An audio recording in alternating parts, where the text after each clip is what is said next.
Yo, yo, yo, yo. It's the Pot Smoking Moms podcast. Thanks so much for joining us. I am your host, Sunny D, along with my homegirl, Captain J. Hello, hello. Hey, if you like our show, please rate our show, review it, subscribe to our show on all of the podcast platforms. Share it. Be friends with us. PotsmokingMoms.com. That's the website. It's pretty easy, simple. All of our social medias are there, including our TikTok that's no longer there. Yeah. Have we gotten the data for that yet? No. Like, how does that work? You know, I requested it. I looked at it again today. It was weird because the first time they sent it to me, but then the account was reinstated. Now it's like, oh, we reviewed your appeal and declined or whatever and like banned you permanently. But like, I don't know. Did they just read the appeal that was from back in September? I don't understand how this whole thing works. Like, I don't get it. We didn't appeal it this time. Like, yeah, we didn't get an opportunity to appeal it, but whatever. It is what it is. Like, I'm not. It had to be because of those bitches. Yeah, it was right after they started giving always, shit, and all of a sudden, and it's always like that, isn't it? It's crazy. The haters, they start like just coming after you. But it was so silly. It was such a misunderstanding, and it's like the sad part is that I can't blame them because TikTok kind of sets you up to be pit against each other. Like, it doesn't have to be this way because obviously, like, I don't know. I feel like jealousy has a lot to play into it, but like the platform itself, since it takes people's stuff down, like right now, Seth Rogen has a video out. I don't know. You've seen it probably. I saw it with him rolling a J on his rolling tray. And a bunch of these creators are like doing the thing where they duet it and get their video taken down, right, and complain about it. So these ladies thought I stole. So it's the oh no, my table is broken. You know that stupid fucking sound? Yeah. So I did a version of it for stoners, as we do for everything. We turn every trend into weed. Yeah, exactly. So we did one of that. Somebody else did one similar with different words before me. How many variations could they be? Yeah, really? Exactly. How many fucking variations of that bullshit can you do? She did one before me. Then all of her friends got on my pot smoking mom page, which is still, luckily that one is still, but it's banned until the 27th, which makes me like, oh, well, I don't fucking want to post anything because even after, because like what? I blocked all these bitches, by the way. But they, and there was a misunderstanding. I was like, oh, I thought they said, because remember how my sound is, you know, whatever, it's TikTok. Their sounds are used over and over again. And it's not like it was a frame by frame. I've seen people who steal stuff and it's literally frame by frame their whole entire TikTok. This is me sitting down the whole time. It's like, whatever, 3 seconds. Anyways, they thought I stole it, and it was like, whatever. Fucking. I mean, it's not a super original idea. I'm sure every stoner that has heard that trending sound and smokes weed thought of something similar. Right. To parody it. And I had made a comment. I don't know if that made them more mad after I realized that they were saying I stole their content and not that they stole my content, because that's what I originally thought. And I was like, oh yeah, it happens all the time. Who cares?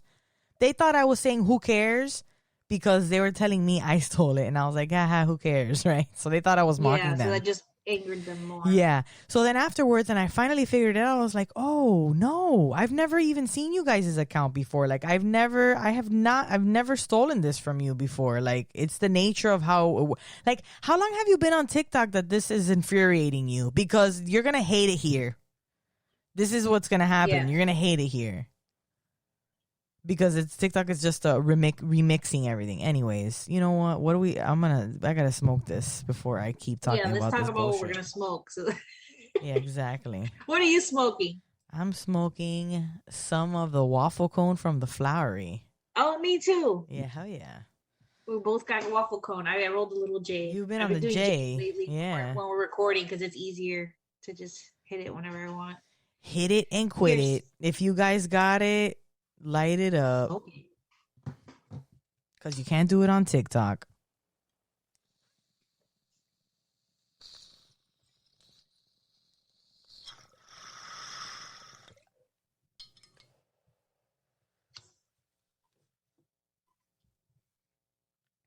Yeah. Thanksgiving is this week. You have any plans? Going to my dad's. My sister's in town. Pretty much it. Are you guys doing Thanksgiving at home? We're going to stop by my sisters and an aunt. You're going to go to multiple places on one day? Yeah. I don't want to, but I always feel bad. I stopped honestly doing that years ago. I'm like, we're alternating holidays. That's because we have my family.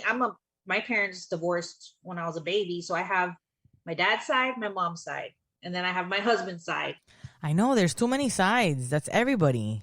Everybody has blended families. It's too many sides. I was telling my husband, I was about to say no. I'm gonna stay home. You know, because then we have 2 kids too. We have to schlep around all around town. But whatever. At least I don't have to cook the entire meal. Like, you know, I can just cook a little part and take it to their house. That's it. Yeah. So I'm making like 3 things. I haven't decided if I'm making the mac and cheese or not. I'm definitely making making cheese. My famous pumpkin bars, my pumpkin cake bars, and crunchy cheesy potatoes. Oh, crunchy cheesy potatoes. That sounds great. I do the mac and cheese. I do a Paula Deen's crock pot mac. It's so good. Oh yeah, it must be good. I have lots of butter and cheese. Yeah, it's really good. It's everybody's always like, well, everybody's like, please make that, or the I used to make a rum cake, a really good rum cake. Yeah, I remember your rum cake. Yeah. But I've like, no, that's too much work. After kids, I was like, no, bro. What's the easiest thing? Stick it in the microwave. I don't have time for this shit. Next year, we can bring back Friendsgiving. We used to do Friendsgiving every year, the day after. Yeah, but even that, if with kids and stuff, I mean, unless it's a home that has set up for kids, but even Friendsgiving is just like too many places to go. It's not on the same day as Thanksgiving. I know. What I liked about Friendsgiving, we usually just, I always still made stuff for it, but everybody would just bring leftovers and we'd share leftovers. Yeah. And then Friendsgiving. Bless now you we all have kids. over there to Johnny. You heard it sneeze. I heard his sneeze. That shit. I'll let him know. It's funny. So, this is a very special episode. Later on, we do have an interview with one of our day ones. She's been around since the beginning of Pot Smoking Moms. Our very good friend, Lauren. She's interesting. She has a really interesting story. She, smoked pot, and her husband was very against it. And I mean, there's a lot of times we get hit up with people that say, "Hey, I have what happens when you're in a relationship with someone who doesn't like weed or does not like you smoking weed?" And if that's you, then this episode, it was a big part of it. It's how he used the controller, but it was definitely an abusive and emotional. Oh, for sure. There was so many situation. different factors, right? It wasn't just the weed. The weed was a big thing, but there were definitely other factors that contributed. And it's just like, yeah, it's even if it's something like that, it just makes you take a look at the whole thing and puts things into perspective. So definitely stick around and listen to that interview a little bit later in the show. You put this here, but I really have nothing to say because I don't I don't like. Sometimes I have to take a break from the news. Sometimes I have to take a break from social media. I mean, it's hard, but like this Kyle Rittenhouse shit, like I know the gist of it, and it's just it's the same shit that happens all the time. Yeah. I just put it because it's like the biggest headline this week, and I feel that it just needs to be talked about as much as possible. The privilege that white men have, and if this was a different scenario where it doesn't even have to be probably a black person, it could be a Latino person or whatever, going to a MAGA rally to defend the businesses from rioters there, and they killed 2 people, it'd probably be a way different story on the outcome. And it's just always unfair, and we just see it over and over absolutely. and over just and over again. The treatment is blatantly different. You see the treatment when these mass murderers get finished mowing down fucking a bunch of innocent people in a church, at a school. These perpetrators, they take them to go get a milkshake. Like, meanwhile, black and brown folks will be. I mean, I can't even tell you how many scenarios of unarmed men have been, shot by police, and just it just keeps happening, and it's like we actually do talk about it a little bit also in a future interview that we'll be having on the show with Brittany from A Green Legacy. Yeah, and because we just recently talked to her too, so it was very, very fresh. But yeah, it's crazy. And then the Astro World too. I know, my God, these back-to-back terrible I know news. These 2 awful stories back-to-back. But I saw the update that it's now 10 people. Yeah. Confirmed dead. The 9-year-old ended up dying in the hospital. That was coming. Yeah, I knew that was coming. Yeah, and there's terrible. Both Travis Scott and Drake are now facing tons of lawsuits equaling up to $2 billion from over 200 attendees, as they should. They should be suing Travis Scott, everybody there. What is it, Live Nation? Yeah, it's just, it's insane, that level of irresponsibility, and just how they didn't have the backup to take care of that situation, and how we talked about it the last episode. Yeah, we talked about it already. Just the fact that he didn't stop the show when he could. I mean, he's a father. He had to have known there was children there. You don't hear the people chanting, "Please stop the show!" Like, I know those videos are. It's bad. It's bad, and we've talked about how we've seen it firsthand. What that kind of stuff could do. That he did release of him apologizing about it. It didn't seem like he really was genuine. He was like acting like if he was distraught. Yeah, it was weird. Yeah. So, yeah. Let's go to happier news. Happier news. We're still taking a trip to Disney. February 11th through the 13th. Psyched about that. No sad stuff there. Fun. That'll be fun. That's going to be fun. I think we should take chocolate with us. Yeah. For the weekend. Yeah. Not saying necessarily with us into a place. Yeah, don't incriminate us. Don't incriminate us. Hey, it's chocolate. Right, it's chocolate. Just chocolate. Mm-hmm. You know what I mean. Instagram Live Wednesday nights.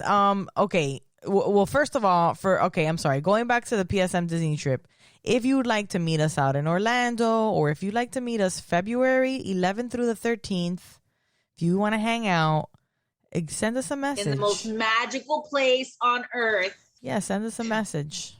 Or just in Orlando. It doesn't have to be in Disney. Right.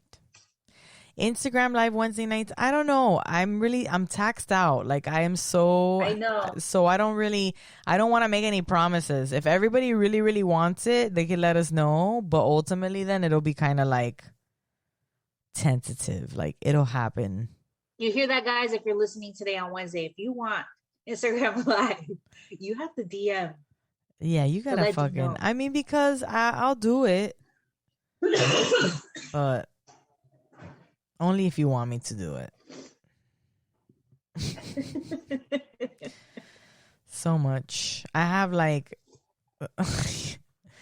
you know how it goes. You know, moms, you know how it goes. Should we skip right to the news? Are we ready for the news? I'm ready for the news. All right, here we go.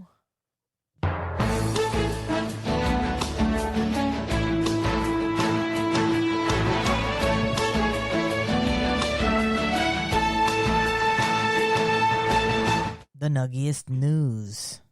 The Nuggiest news. So this is Thanksgiving. So in keeping with our Thanksgiving theme, Biden pardons turkeys, but White House has nothing new on relief for marijuana prisoners. Hold on.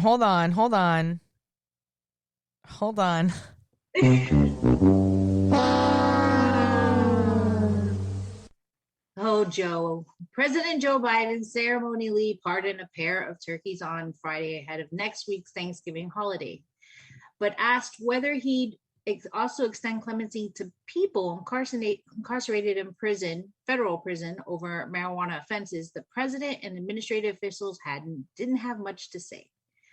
When Stephen Nielsen of the New York Post directly pressed Biden on whether he would be pardoning any people in addition to turkeys, the president treated the question as a joke.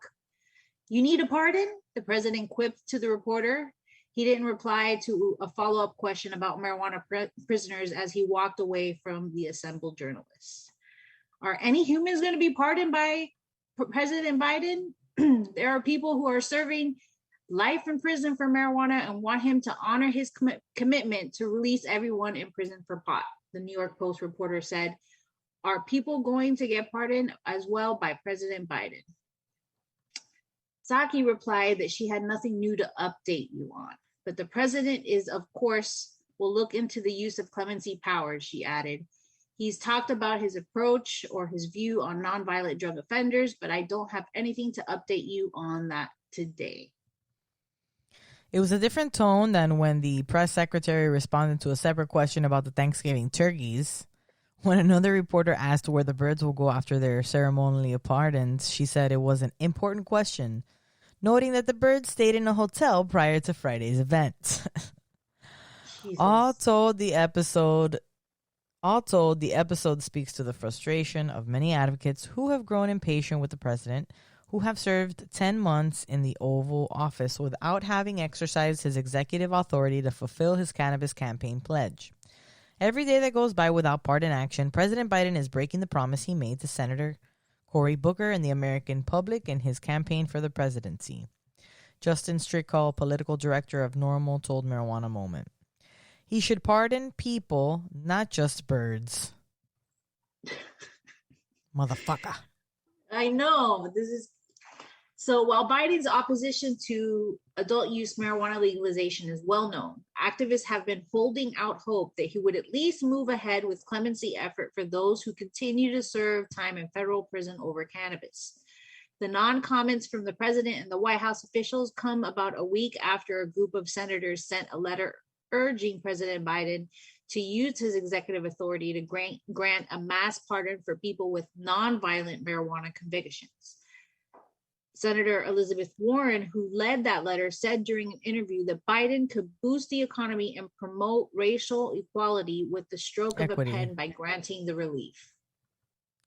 A recently published Congressional Research Service report affirmed that the president has it within his power to grant the mass pardons for cannabis offenses. It also said that the administration can move to federally legalize cannabis without waiting for lawmakers to act. Relatedly, a group of more than 150 celebrities, athletes, politicians, law enforcement professionals, and academics signed a letter that was delivered to Biden in September urging him to issue a full, complete, and unconditional pardon to all people with nonviolent federal marijuana convictions. That letter came just as the administration started encouraging about 1,000 people who were temporarily placed on home confinement for federal drug offenses to fill out clemency application forms. Early in his administration, Biden received a letter from the 37 members of Congress that called on him to use executive authority to mass pardon all people with nonviolent marijuana convictions. Like they've asked him like 100 times. They're just like, he's been asked several times. The ask for this unique form of presidential clemency is modeled on actions taken by President Gerald Ford and Jimmy Carter in the 1970s to categorically forgive Americans who avoided the draft for the Vietnam War. At the same time that this trio of senators is pushing for a blanket pardon, lawmakers in both chambers are hoping to advance comprehensive legislation to end prohibition. We talked about this before. The House Judiciary Committee in September approved a bill to federally legalize marijuana, and the state Senate leadership is in the process of finalizing their own reform proposal. And the Republicans, members of Congress, are also introducing a bill to federally legalize and tax marijuana. Warren and Senator Cory Booker separately sent a letter to the Attorney General last month, making the case that the Justice Department should initiate a marijuana descheduling process in order to allow states to regulate cannabis as they see fit, begin to remedy the harm caused by decades of racial disparities in enforcement of cannabis laws, and facilitate valuable medical research. The White House said in August that the president was looking into his executive authority to grant clemency to people with certain non-violent drug convictions. But apparently there's nothing new to report to that end as of Friday. Instead, Biden reserved his clemency powers for the turkeys. By the power vested in me as President of the United States, I pardon you, he told the birds. I pardon you this Thanksgiving. Oh my God. So Biden has faced criticism from drug policy reform advocates who've grown frustrated that he's yet to make a good on his campaign promises, such as decriminalizing marijuana possession. The president also campaigned on expunging prior cannabis records and respecting the rights of states to set their own laws. Since taking office, however, his administration has made little progress on any of these pledges and has instead fired its own White House staffers over marijuana. We've reported that before, and sought to extend a budget provision that has blocked Washington, D.C. from legalizing cannabis sales.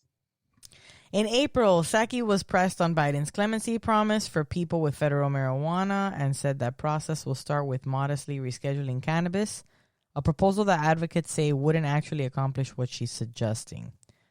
Moving cannabis from Schedule 1 to Schedule 2 under the Controlled Substances Act, as Biden is proposing, would facilitate mass clemency, given that being convicted for crimes related to drugs in that slightly lower category, which currently includes cocaine, also carries significant penalties. Oh, my God. Oh, my God.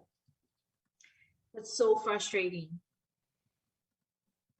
Life is just so frustrating. This is like one more it's like thing. I'll pretend I'm a little bit cannabis friendly to try to get to appeal or whatever. But I mean, these people are sitting in jail while other people are benefiting by the millions for doing what they did. Just some, not even, are very small possession charges. They've had extremely horribly long sentences. It's just unfair. But meanwhile, in Germany, they're set to legalize marijuana nationwide after major parties reach agreement. Germany, huh? To me, this story was cool because I lived there, so it's kind of like another home to me. So I was like, oh, yay. So the next time you go, you'll be able to smoke weed there. See, look, that's a good story. Do the yay. Do it.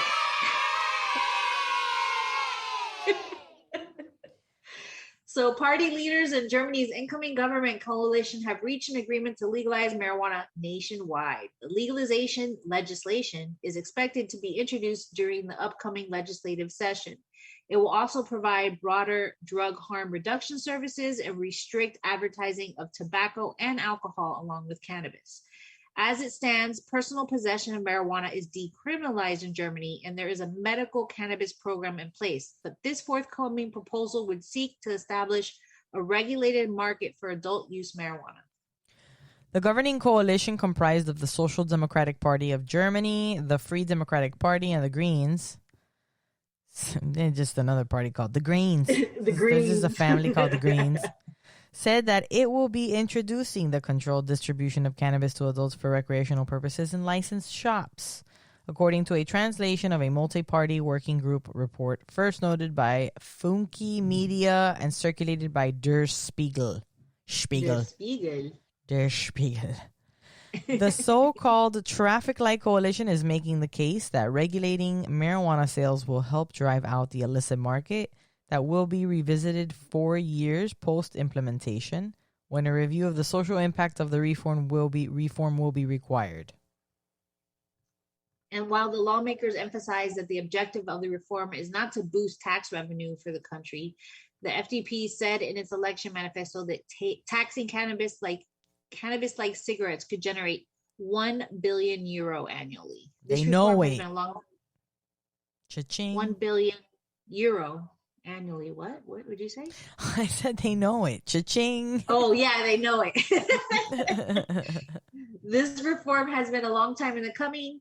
And Germany. It was in 2017 when members of the Christian Democratic Union and its ally, the Christian Social Union, entered into talks with Free Democrats and Greens about advocating. I love that name of the parties. Greens. About advancing legalization. Police unions in Germany, of course, have come out against plans to legalize marijuana. Police are always against it. Cops are always like, no, it has to stay illegal everywhere, even in Germany. Why? It'll make their jobs so much easier. I don't fucking understand. It'll make their jobs so much more easier. In neighboring Luxembourg, the Ministers of Justice and Homeland Security last month unveiled a legalization proposal, which will still require a vote in the parliament, but is expected to pass. For now, the country is focusing on legalization within a home setting. Parliament is expected to vote on the proposal in early 2022, and the ruling parties are friendly to the reform. If either Germany or Luxembourg moves ahead and enacts the reform, they would be the first in Europe to do so. Canada and Uruguay have already legalized recreational cannabis. In North America, meanwhile... Oh, hold on. Let me... Hold on.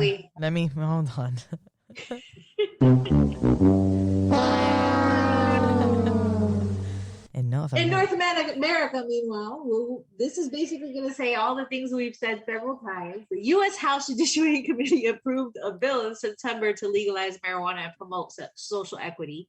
Senate leadership is also finalizing a comprehensive reform proposal, and several Republican members of Congress introduced a bill to federally legalize and tax marijuana. Those are the efforts here.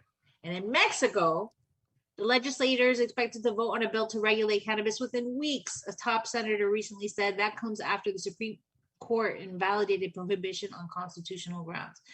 So a lot of other countries are ahead of the game for getting it done. Yeah, bro. America is lost in the smoke, bro. They're just back there. I'm gonna go back to Germany. Yeah, well now.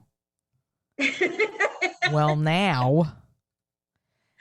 Hey, everybody. Here's a segment you all love. I love you, Miami! And Levon loves you back. The flamingo is in the running to replace the mockingbird as Florida's state bird, which is no surprise to us. It does totally make sense. It makes sense, right? Yeah, flamingo is totally synonymous with Florida. It's like, at least South Florida. Like, listeners, when you think of Florida, what do you think the state bird should be? What bird comes into mind? I always think flamingos because of the opening scene to Miami Vice. Sorry. Come on, bro. Opening scene to Miami Vice. They mention it in the story. Oh, they do? Okay. Pretty sure they do. After nearly a century on its lofty perch, the northern mockingbird may be singing its last melodies as the state bird of Florida. An effort is taking flight to replace... I see what you did there, Mr. Writer guy. Or girl. This guy. NPR.org right here. Oh, really? An effort is taking flight to replace the far-ranging musical mockingbird with a bird that is more identifiable as distinctly Floridian. Part of what we're working to do is highlight that Florida has these incredible species and we should recognize the bird that most represents Florida, says State Senator Jeff Brandeis, a St. Petersburg Republican whose legislation would strip the mockingbird of its title. To me, it's a fun conversation to have. Such a fun guy, Suggestions Jeff. for a new state bird. Yes, it is. Just get everybody talking about birds. The bird. The bird is the word. The bird is the word. Bird. Bird is the word. Suggestions for a new state bird are all over the map, but 4 main contenders have emerged. The Florida scrub jay, flamingo, osprey, and roseate spoonbill. I don't know any of these birds, but there's bird geeks that like know that shit. I know. I have some of my friends. Yeah, I have friends that are bird and geeks like, too. We're driving in the car. They're like, "Whoa, that's so and so that just flew by," and I'm like, "Okay, I'm sorry." That was a cool bird. White swallowtail. Oh, look, white ibis. I get a lot in my backyard. A lot of white ibis. I feel like the white ibis is a very common Florida That's bird. common you see too. A lot. And yeah. It's the Hurricanes mascot, Miami Hurricanes. Oh yeah. They have a white ibis. So the white ibis, the swallow-tailed kite, and the wood stork also get mentioned. Some joke it should be the construction crane. That's pretty good. Wow. I think that's funny. Hey, downtown Miami, bro, there's construction cranes everywhere. There are construction cranes everywhere, but they're not birds. Right. So the gray and white mockingbird, celebrated in literature and music, has been Florida's state bird since 1927, when the state was much more agriculture and less populated on the coast. It may not be quite as representative of today's bustling modern Florida, and 4 other states also call it the state bird. Yeah, man. There's 4 other states have a mockingbird? Oh, Jesus. Yeah, like... Yeah, like, be original, bro. Mockingbird is represented enough. Okay. Is a flamingo? Nobody has the flamingo as a bird, right? There's nobody. Only Florida would. But it has supporters, including Marion Hammer, the lobbyist in Florida for the National Rifle Association and executive director of the Unified Sportsmen of Florida. She wrote in a recent opinion piece that the mockingbird deserves our continued love. Even more reason to get rid of the mockingbird. If that lady's supporting. Yeah. The NRA, get out of here.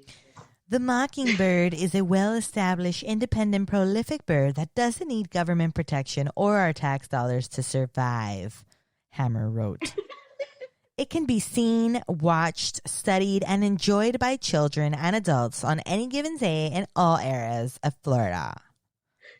I love the voice you've given That's her. I don't know who she is, but that's what she sounds like. The same cannot be said of the Florida scrub jay. I don't want no scrubs. Described by the Cornell Lab of Ornithology as the sole bird species found only in Florida. Trouble is... Really? Whoa. It's only found in Florida? The Florida scrub jay. That's why it has the word Florida in its name. And that's why it's called scrub. It's a scrub. Yeah, it's a scrub. Total scrub. There's lots of scrubs here. Trouble is, there are only about 4,000 of them concentrated in Central Florida, and the federal government lists them as threatened. Oh. Why is that Turns out they like the scrubs. They're down with the scrubs. Brandeis did not suggest a mockingbird replacement in his legislation, but separate bills in the state, House, and Senate would elevate the blue-headed scrub jay to the honorary post. This is so, like, official. Yeah, these people are... One of those... This is, like, official bird talk here. Yeah. But one of those bills is sponsored by Senator Tina Polsky, a Boca Raton Democrat. She argued in a recent editorial that the scrub jay represents the hardworking, family-oriented nature of our residents. Friendly, cooperative, family-oriented, bold, curious, talented builder, protective, shares chores, stays close to home, and does this sound like someone you would want to represent your community? You know, it's so wonderful to see all these dumbass politicians fucking hammering, about a fucking bird here. When it's like, there's plenty of other things you jackasses could be doing instead of sitting here talking about which bird should do what. Like, seriously, bro? Come on. I know, this is hilarious. It is hilarious. Not to be left out, the Florida Fish and Wildlife Conservation Commission voted in early October to support naming the fish fish-praying osprey to represent the state. The commission did the same thing in 2009 after a poll of 77,000 school students. Are you kidding me? They're getting students involved in this shit. They're sending out fucking petitions to everybody. Students in schools. They're like, what do you think? Bagging your groceries. Hey, do you want to sign here to make sure that the mockingbird gets voted out of the fucking 77,000 school students resulted in a victory for the large raptor commonly seen building big nests or roosting on light poles near bodies of water. So apparently students like the fish praying osprey. Yeah. That doesn't necessarily mean that that's the way it's going to go. If you know the legislature These guys are so serious about it. You can have 77,000 students. You can have 100 million students. But we're talking birds here, and we're going to make sure it's the right bird that fits what Florida stands for. My turn. The bright pink American flamingo is a different story, often linked to Florida in popular culture. Think state lottery ticket logos, plastic lawn ornaments, or the Miami Vice opening credits. For decades, it was considered a foreign interloper. Even the logo for One Podcast Fits All is also flamingos. That changed in recent years when researchers proved flamingos are native to the Sunshine State, but were mercilessly hunted to near extinction in the early 20th century. They have since rebounded, bolstered by captive flocks like the one at the Hialeah horse track, but exist mainly in the Everglades, the Florida Keys, and around Biscayne Bay in Miami. By the way, do you know that, my husband told me this, Santa's Enchanted Forest is no longer in Tropical Park, now it's at Hialeah Racetrack. I heard it moved. Yeah. I heard it. We should go check it out. I mean, I'm probably sure it's still the same dusty ass equipment, lights, and fucking shitty animatronics. It's worth the money it costs. How much does it cost? Is it that expensive? But I don't think it's worth it. No. And I'm good. I'll look at pictures online. I don't know. I figured it's something to do. It's something to do that's not, sitting in your house staring at your phone, right? Or your whatever. Yeah, but I'd rather do other things. You're right. We'll go to Disney in February instead of going to fucking Santa's Enchanted Forest. I'd rather go to that thing where you drive through all the decorations. Oh, yeah, but I mean, I've been to one of those and it's not that great. It's like, me. You go in there for 2 minutes and you're like, okay, cool. Well, I recently had a friend that went there and they said, don't go. It was awful. To Enchanted? To the new Enchanted Forest. Yeah. So the roseate spoonbill, like the flamingo. Back to the birds, you guys. Is a large pink-weighted bird. Is more widespread in the state and is not listed as threatened. They have a unique rounded bills used for scooping food in shallow waters and usually live near shorelines or on islands. We should have given an alert at the beginning of the episode and been like, if you love birds, you'll love today's episode. To Julie Rathmel, executive director of W in Florida, any debate about Florida birds is a good thing, especially if it raises consciousness about what's needed to protect them, such as habitat conservation, water quality improvements, and Everglades restoration. True that, Julie. You're right. Being the state bird doesn't confer any protection on the bird. We just get excited when people are talking about it and acknowledge how integral birds are to the quality of Florida, life in Florida. She said, we're hoping that through these conversations, people will want to get more involved.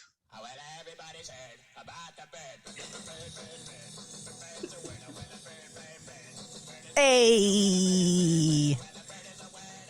And now everybody's going to hate me because that's going to be stuck in their head. In their head for the rest of the day. Yeah. Oh, man.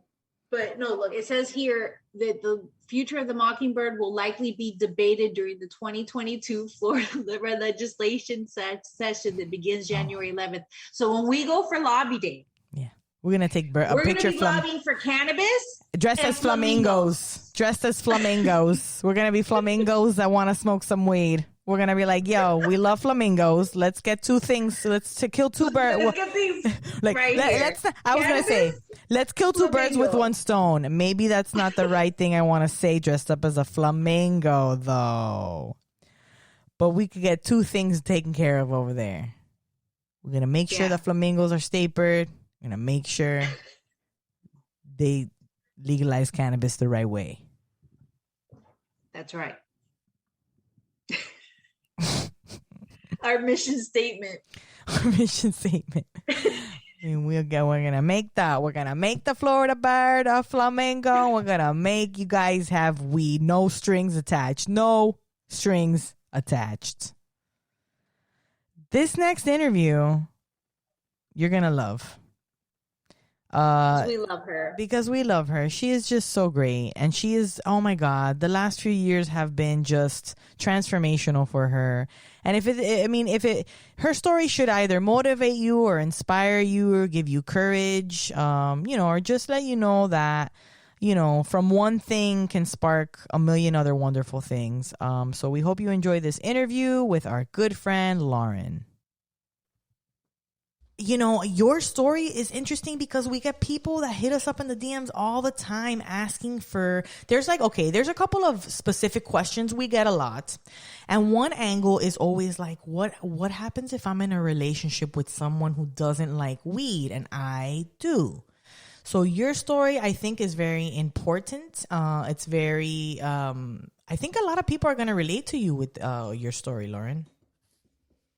Yes. I was hesitant to reach out to you guys and talk about this because it is pretty personal, and it also is I meant talk about it on air because obviously you guys really helped me really figure out that I wasn't a problem, and when you're in a relationship with someone, you have problems that you guys deal with, but in my relationship, I was the problem. And I think obviously it wasn't always like that when I first met my ex-husband. And when I say I was the problem, my smoking was the problem.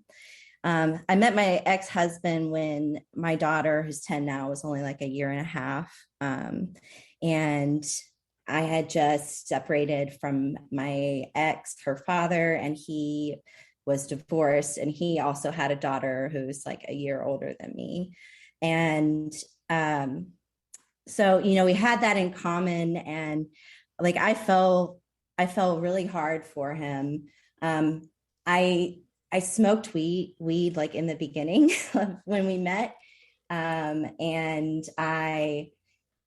he was, fine with that. He didn't smoke because he felt like he was the type of person that always had to be in control. Yeah, which is kind of weird. Yeah, because when I think of alcohol and when I think of weed, I feel like I'm more in control when I'm stoned than if I get that's how I feel drunk. too. But when he I don't know, it was just his preference. Which I really didn't like drinking, but when I was with him, I did drink because that was a way we bonded. It was more acceptable for him. Yeah, it was. And obviously it's socially more acceptable. When you smoke, he considered it low class, or I guess maybe because of his background, he's he's half Black, half Mexican, and he grew up in the Third Ward in Houston, and was surrounded by people smoking a lot, and he considered it a low class thing to do. But scumbags do that, that kind of stuff. Yeah. At least this is the end of our marriage. When we first got together, it wasn't really that big of an issue, and it didn't really become an issue until we were actually married. He would get sick of me. You know, I started working a lot more like after we got married. My career kind of took off, and I was working like 50 hours, 50, 60 hours a week. But like mentally, that takes a lot out on you. Oh, for and sure. Yeah. And so when I get home, like make sure the kids are good and be like, I just need a minute. Like, and so I go in the garage, and sometimes that minute would be a little bit longer, and he would get annoyed. Right. Like, and then like when I come back, he would be like, oh, you're stoned. I can't even talk to you. It's like Guilt trip you like, immediately? God. Yeah. Like it was not.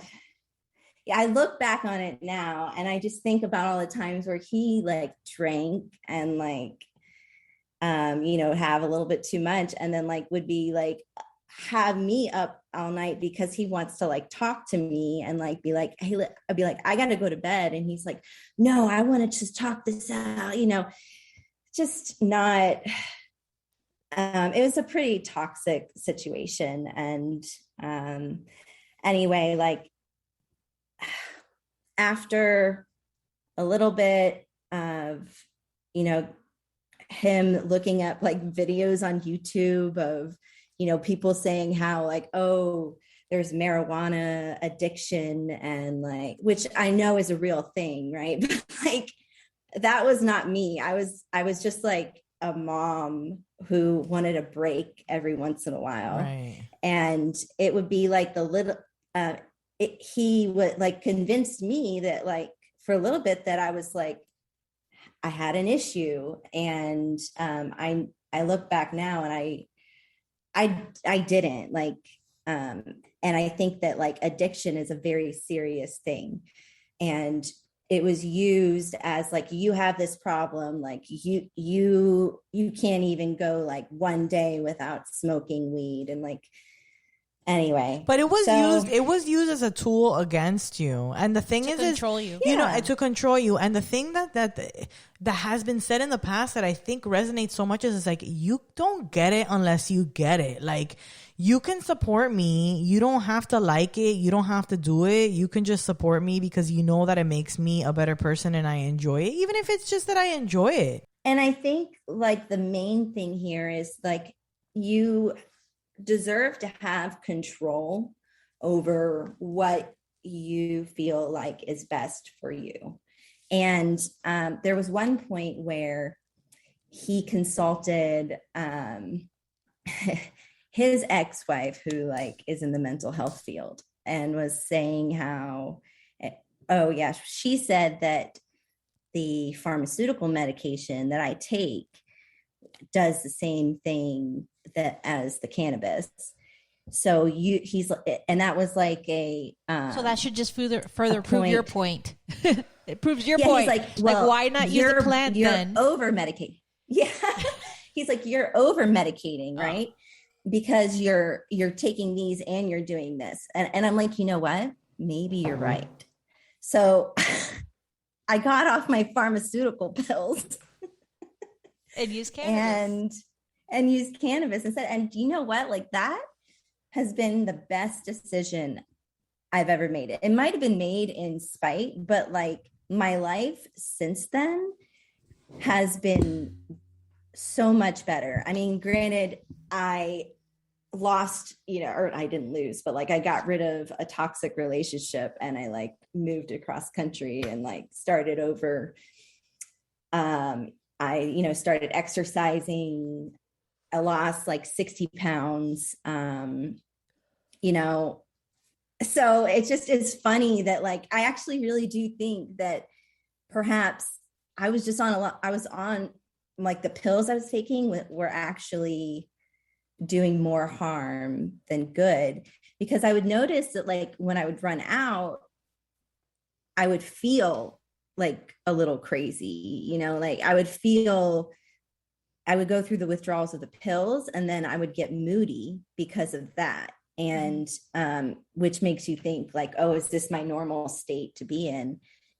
But it's not, it wasn't my normal state. It was just the pills. It was just the medication. I was on like 5 different things. I was on like Wellbutrin, Xanax, Adderall, like Ambien to help me sleep at night.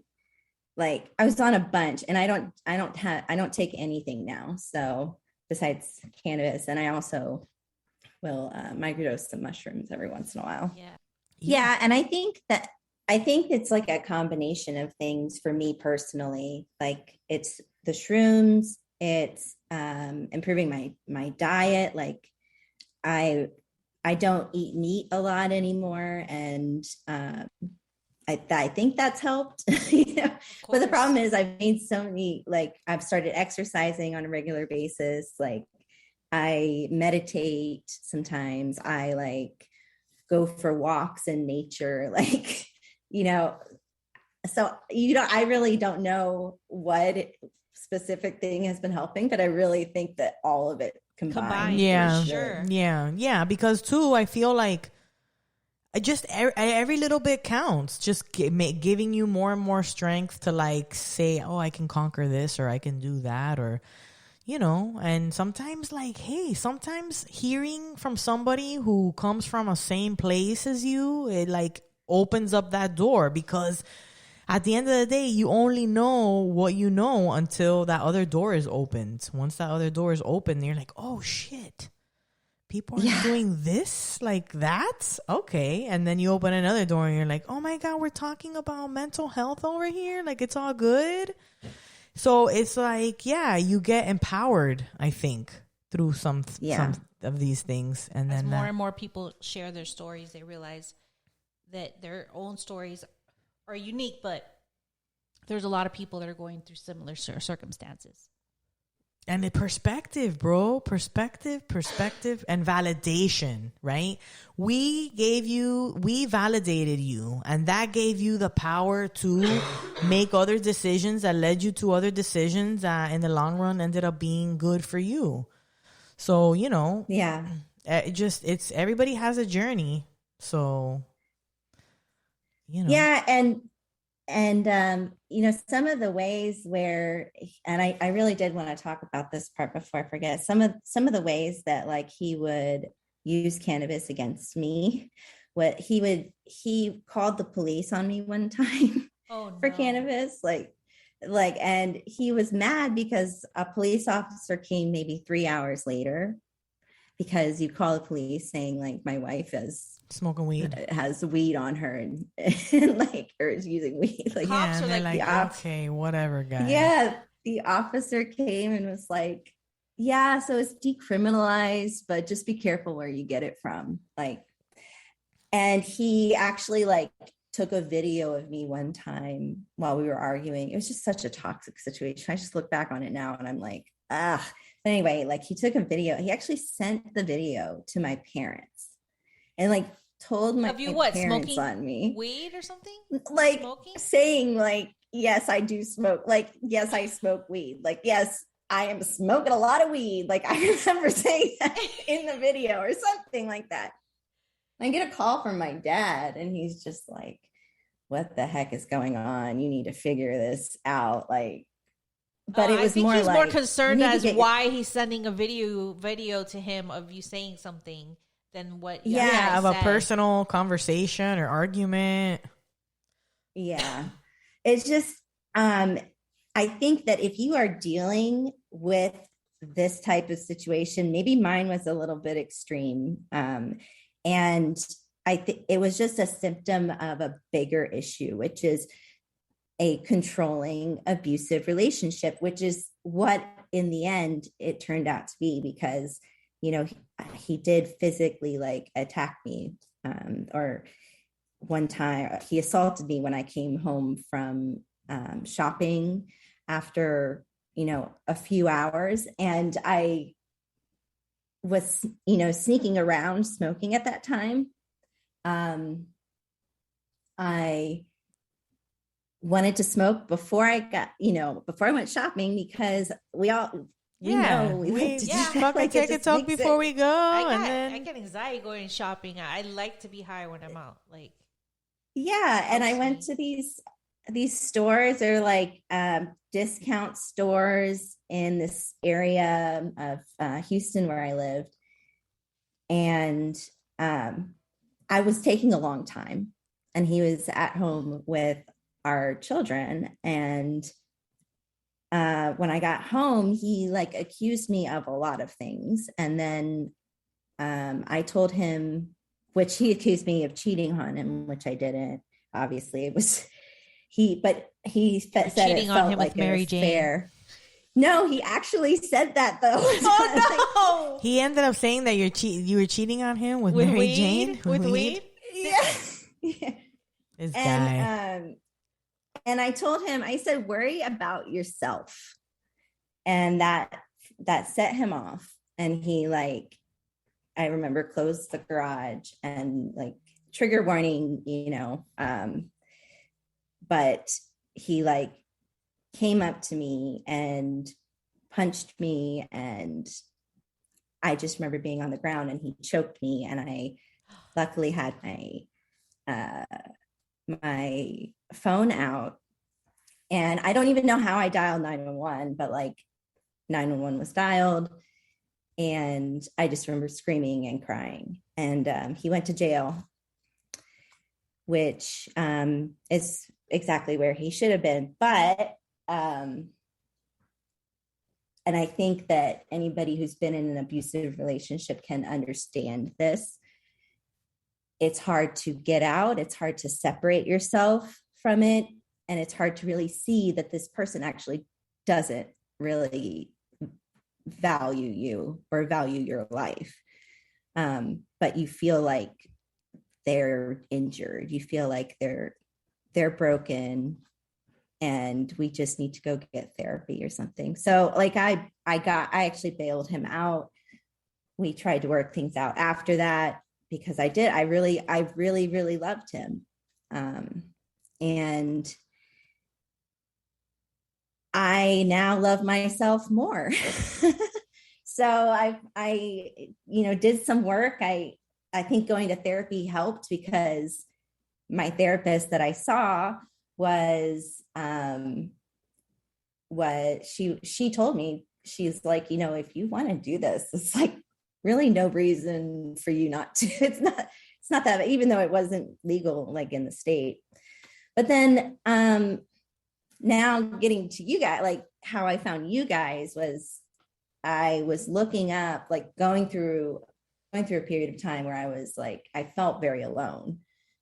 I was in this marriage, and my number one issue in it was the fact that all I wanted, like, and I don't want it to be like that, seem like that's all I was doing, but that was our number one issue, like in our marriage, was because I wanted to do that.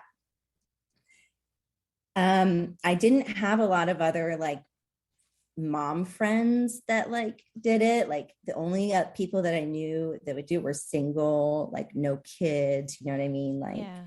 And so that was another thing, was like, you're a mom, like you should set a better you should be set it. This is what kids do, like, so I looked up podcasts. Like I was like searching for a community of like people who were like me, like who enjoyed cannabis and used it to cope with their lives. And I found pot smoking moms, and I was like, all right. So I like remember, going on drives and, listening to your podcast and like smoking and listening and like take my dog on a walk. And I was just like, you know what? Like, these are my people. Like, and we are people. We are your people. We are. We super are. Yeah, you guys are my people now. So I like reached out to you, and I was like, hey, this is what I'm going through. Like, can you believe it? And you're like, that's crazy. And it's just been a great friendship, I think, with both of you since that point. So I'm really, really grateful to you guys for like helping me find myself and like realize that I'm okay and I'm good enough just the way I am, and I don't need to change for anybody. So Yeah, I love man. you And guys. I mean, we love you We so love much you. too. And you know what? Like it's it's a tough situation to be in. And we joke around. Yeah. A lot of times people like send us, I think there was even like a podcast where someone sent us the question of like, oh, what happens if like you're with someone who doesn't like weed? And we read the question on the air and I was like, dump them. Leave Just 'em. leave them. Just dump their ass. But like, it's not, we don't want it to be that. I say that in jest. I say that jokingly. But like you said, there's other things there. And, I mean, hopefully that takes, it gives you an opportunity to look into what are all those factors because, there may be more there than the weed thing. Even though I think that's a pretty, especially breaker. if you're dating like now when you're back in the dating world, what, are you going to lead with Oh, it? Or are you going to yeah. be like, hey, I smoke weed. Do you smoke weed? If you have a problem with that, we'll You know, let's stop here. I was leading with it for a little bit, but like I don't now. Like, Because it might send Granted- off a different vibe. yeah, like one guy just like was asking to just come over and smoke a blunt. Like, it's like, no, you take me out on a date. Yeah, right. Like that. It's just because it's a personal thing now. Like you don't really do it in public anywhere. It's not like you Right. can go to a bar. Come over and smoke smoke it, a right? blunt, but we're going to dinner afterwards. It's like, we're Yeah. gonna go do something. But yeah, but that's not you even cannot. The then- first time you meet someone, I mean, I would definitely not invite some random over to my house to smoke a blunt. I would want to meet in public. I know you can't no, do for that in sure. public, but like, yeah, we have to. Huh? I'm so protective of myself now. I think maybe a little too protective. Like I don't want to invite anybody over now, like at all. Oh Like, yeah, I don't want unless anybody to they've know. been vetted and you've seen them 18 times out in public. Yeah, dude, I got married at 18. I know nothing about dating, online dating. I or know. any- Can you imagine dating now? all my boyfriends before were guys I met in school. It's so bad. It's so bad out here, guys. I mean, it's definitely interesting. There's a lot more in the fields playing now, for sure. There's a lot more happening. Yeah, now that You there's know? apps and stuff, it's crazy.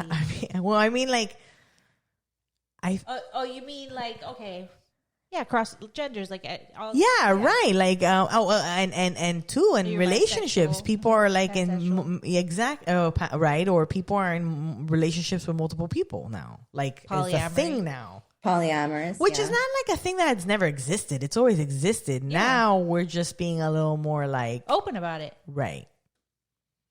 I was actually listening to a podcast earlier about decolonizing your sexuality, and it was really interesting about like I really feel like I need to cite them, but I don't know. Decolonizing your okay, but what does that mean? So basically the whole Indoctrination we have monogamy- of man and woman, like about like about like a man and a woman who like it's just the monogamous relationship. You're just with each other and only that person, and it's very much like it dates back to when women and children were property and they like were owned by a man, and the idea of owning someone else's body. And actually it kind of is funny because that was like what my ex may have felt like he owned my body because I was married to him and he didn't agree with how I chose to treat my mental health and my drug of choice, I guess. But basically the fact your partner's your partner's sexual desires are none of your business, because that's their business. What is your business is how you treat your partner and how your partner treats you, and what rules you set forth in the relationship. And so I thought that was really interesting, because like jealousy is something that, I don't know, may not, I don't know. Now I'm a little high. I've lost my train of thought. I feel you. That happens to me all the time. You start getting really deep and you're like, oh my God, where am I going now? Going with this? No, but I feel you. Jealousy is a powerful thing. We've talked about it before. It's made people wear a diaper clear across the country. Yeah. You know? Oh, yeah. The astronaut lady. The astronaut. Yeah. Just Google astronaut lady diaper. But jealousy is a powerful thing. And that, and then that's where controlling comes in. Yeah, I don't think I could share, have an open marriage. Right, and that's you're okay too jealous. too. Yeah, I would be too jealous. Which I could admit, I know I would be. I mean, because what happens then if it gets, what happens if it goes a little over? Person. Yeah. I mean, but yeah, I don't know. I don't know how that whole thing of people with multiple, we know somebody who's been on the show before and I wanted to ask her so many questions, but I don't, it's like personal. I don't want to ask somebody how they maintain multiple relationships. Yeah. But how do you have time for multiple I don't know. I mean, people have to be very understanding if you're splitting your time with people. Sometimes you go hang out with the other. But doesn't everybody have to be able to hang out together too? That's what I would think. But sometimes it's just also going out on dates with other people every once in a while, right? It's not I don't know. Have you seen that show on relationship. Netflix? What is it? Easy? What is that? Check if you're looking for. I feel like I've seen it. I think there was only 3 seasons, but it's about that. It's about different types of relationships, and every episode it's a different couple story.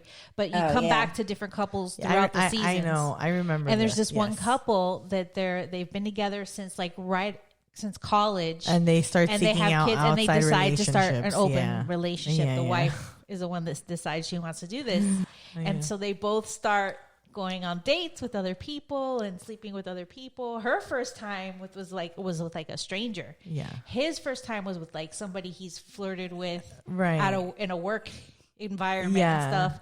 And he actually falls in love with this other person. Oh, spoiler alert. Oh. No, I don't know, but yeah. But it gets crazy and gets complicated, and after a while she doesn't want to do it anymore, and he's like, oh, this works for me though. But neither one of them wanted to leave each other.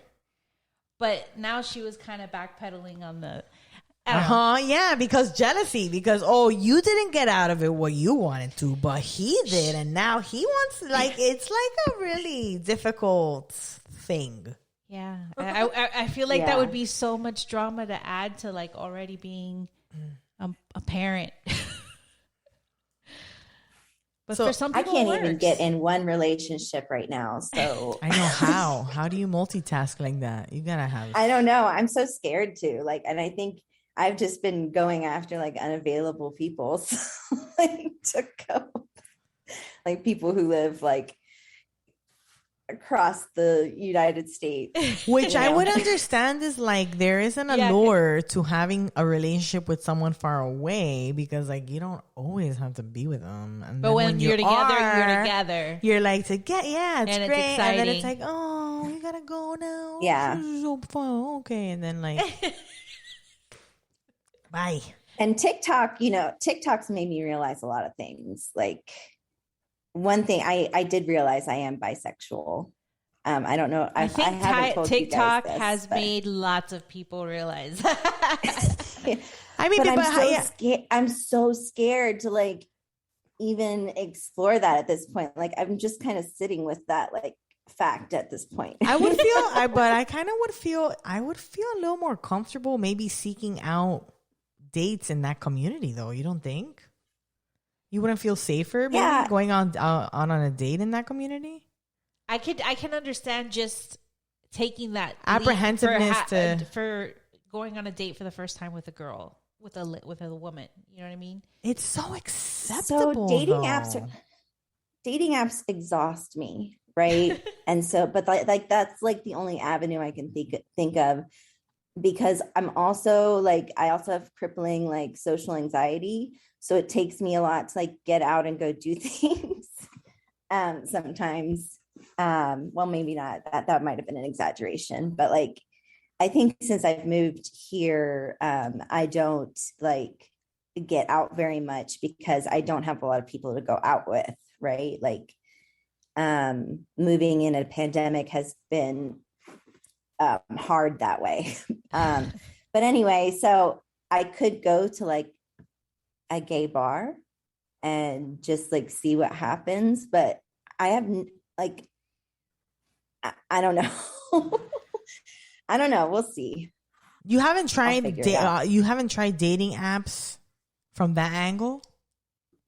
I have done dating apps, but I'm really bad at dating apps now because I don't keep up with conversations.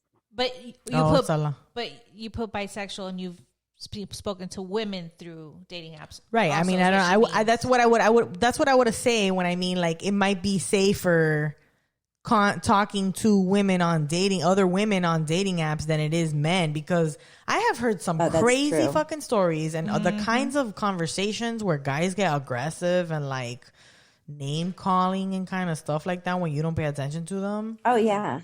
Ugh. You turn a guy, like that's what I've actually dealt with a couple of guys like that have like been mean after, and I've had to like block them, and then that really triggers because I actually developed PTSD after my divorce and everything, and so I realized that like, and that's another thing is I'm trying to figure out, I'm like, yes, I do like women, I'm attracted to women, but also right now I have PTSD like from a man. So right. You're trying to work maybe that's contributing. Maybe that's playing in, I don't want to just go do like try to be with right, but like I don't know. Because of that. Like I had seen a TikTok about a girl who was like had gone on her first date with a woman and was like, oh my God, I had the best fucking time. But I feel like you could go on a date with a woman under the pretense of like, yeah, you're going to have a date, but like not like you're just gonna hang out. I don't know. Yeah, that's true. I could do that. I'm empowering you, girl. I think you could do it. I don't know. I feel like in this world, right? I feel like I don't know. Is there toxic women out there? Absolutely. Don't get me wrong, but in the dating community on apps and stuff, I don't know. Maybe I've never been in that situation, so I wouldn't understand. But I feel like being amongst other women is kind of a little bit more comforting. I don't know. Yeah, for sure. I feel like a lot of women try it. I've seen that happen from trauma. Like, right, like I had a family member that relived trauma of about abuse that she had from a man, and right after that she went into a relationship with a woman. Right, it was the only relationship she ever had with a woman, and then she went back to dating guys. Yeah, well, but you know what, but I'm not saying that's you, right? But I can see why you're thinking maybe, right? You don't want to play that trope, right? I get it, but at the same time, like maybe her dating that lady helped her, like in whatever way it needed to happen. People can have relationships on the pretense of like, hey, we're having a good time right now. We're just hanging out. We don't really like set intentions for the future. You get what I'm saying? I don't know. Yes, but yeah. Or maybe she just didn't continue pursuing women because I'm sure my family gave her shit about it.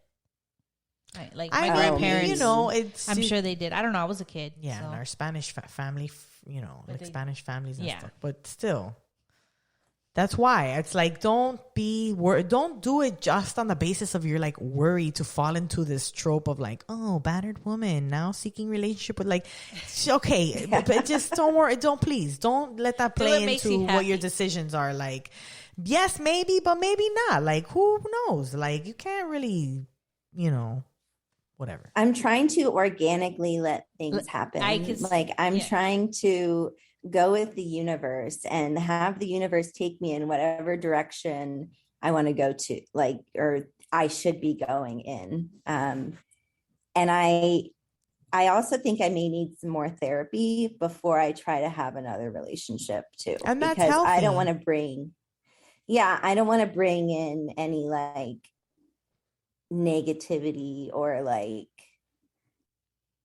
you know, how people who get cheated on their next relationship, they're like hyper vigilant to them, their partner, and like making sure their partner doesn't cheat on them if they don't get the help that they need, you know? So I'm trying to be self-aware and have my next relationship be a healthy relationship. So we'll see how that goes. But also I kind of just want to have fun too. And, you know, I'll figure it out. Girls just want to have fun. How long have you actually been smoking? So I started when I was 16. And I actually, I lived in Saudi Arabia when I first started. What? Yeah. Wow. I know, right? I should have had there. So my father worked for a company that did business over there. And so I was in high school and they had, you know, I would have friends who had friends that would bring over hash to our compound. And we like, so I remember I was super spoiled. I was like, the compound we lived on had like lots of pools on it. And also I could buy cigarettes there. And like, even like at the local shop, and like even my mom would go like complain, I think after she found out I started smoking cigarettes, which I don't do that anymore. But I did when I was a bad little 16-year-old teenager. Of course. You weren't supposed to. But anyway, so I would empty out a cigarette and I would burn off some of the hash and like put it in the tobacco and restuff the cigarette and like just be by the pool in Saudi Arabia smoking. It was just, I don't know. So did you smoke hash before you ever smoked flower? Yeah, I did. That was before I ever smoked flower. So the first time I smoked flower was when I moved back to the United States. And it was in high school. I don't really remember exactly who got it for me, but I know that I would quite frequently take a Coke can and put holes in it and like, you know, make a little pipe and like smoke out of a Coke can, which is terrible. But as a teenager, you did what you had to. We couldn't have bowls and stuff. I did it with a water We bottle. did it out of pen, like a ballpoint pen. My friend used to do. You take the stuff out of the inside out and flip the cap around and jab it in, and she made like a bowl out of a ballpoint pen, and we were smoking out of that. You know, I really wanted to say one more thing about that I think this is really important, and this has nothing to do with what we're talking about. Yeah, okay, right no, now, back to the thing. Back to I really just feel like it would be it would not reflect poorly, but it would be a bad choice on my decision not to say that I think that me as a white woman and having that privilege that I do, which is unfortunate in this country, but like, I feel like if I was not a white woman in the situation that I was in, could have been a lot worse. And I think And I think a lot about the women who are oppressed by society controlling them with cannabis, right? Like it was just my ex-husband trying to control me, but like in a way, I just think about the women who give birth and like they get THC like found in their system and then have their babies taken away, like which happened like proportionally more to, you know, Black and brown women and Indigenous women. So like, I think that like if say I was not a white woman whose husband did call the cops on them, right? Like because of cannabis, I probably maybe that would have ended up differently, right? Right. And so I'm very lucky in that, unfortunately. So I just want to say you have to, and I think it's so important for us in this community to understand like the privilege that we have. Right. And to be able to use it to amplify the voices of the people who can't because of it. Exactly. Yeah. All right. And that was our interview with Lauren. You can find her on Instagram as at Lolo is my name-o. We'll tag her in our show notes. She goes by the same on TikTok. So we'll tag her on our Instagram because we will not be on TikTok for a while. We were meant to find her. She was meant to find us. Destiny. It was Destiny. That was crazy. I mean, like we were just started and she just found our podcast. I know, immediately. Yep. And she remembered how she started interacting with us, but I don't even remember. I just remember talking to her like regularly. Yeah. You know? And we talked to a lot of you guys who are our sponsors too on Patreon. If you guys do not know, we have a nice little group over on our Patreon page. Become a patron. You get early access to episodes, full uncut interviews, sessions. You get Zoom sessions. You know, we got all kinds of stuff going on. Zoom smoke sessions. So come on over to our Patreon page. Thank you guys. Yanni, Destiny, Lauren, Jesse, Christy, April, Shelby, Denise, Liza, Natalie, Meredith, Terry, and Angelina. You guys rock the house. We love you guys. We do. We're very thankful, extremely thankful for all of our listeners. Yeah, we're especially thankful for our community on our little Patreon community.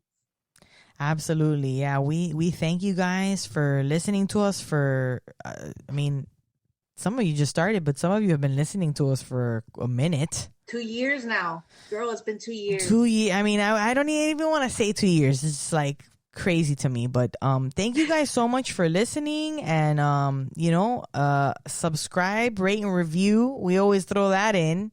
Reviews get our content into more people's ears. So if you like us, go ahead and do that. Potsmokingmoms.com if you ever forget about our website. We love you guys, and we hope you have a wonderful Thanksgiving. Love you. Happy Thanksgiving. Bye. Bye.